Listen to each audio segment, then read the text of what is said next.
Doctor Unmesh टकळकर यांना excellence in health care या पुरस्कारानं आपण सन्मानित करतोय।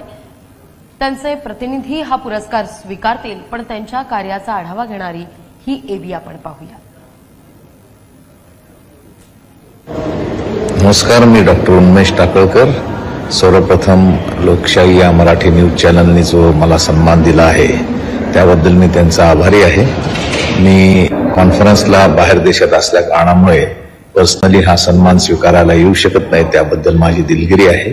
पण ज्यांनी तो माझ्यावर विश्वास टाकलेला आहे त्याच्यामुळे आता अजून वैद्यकीय क्षेत्रामध्ये जास्तीत जास्त काम करण्याचा निश्चय आपल्याला करायला लागेल। आम्ही ते नेहमी करतोच आहोत आणि नवीन नवीन इनोव्हेशन, नवीन नवीन टेक्नॉलॉजीज, आज जसं एंडोस्कोपीची हायेस्ट टेक्नॉलॉजी आहे, सर्व टेक्नॉलॉजी आपण संभाजीनगर येथे आणून लोकांना त्याचा भरपूर फायदा देऊ असं मला वाटतं। लोकशाहीतर्फे दिला त्याबद्दल मी त्यांचा आभारी आहे। माझ्या सर्व परिवारातर्फे, मिसेस तर्फे, माझ्या मुलीतर्फे पर्सनली सुद्धा मी सर्वांचा आभारी आहे। धन्यवाद। डॉक्टर उन्मेष टाकळकर यांच्या प्रतिनिधींना मी विनंती करते त्यांनी व्यासपीठावर येऊन हा पुरस्कार स्वीकारावा।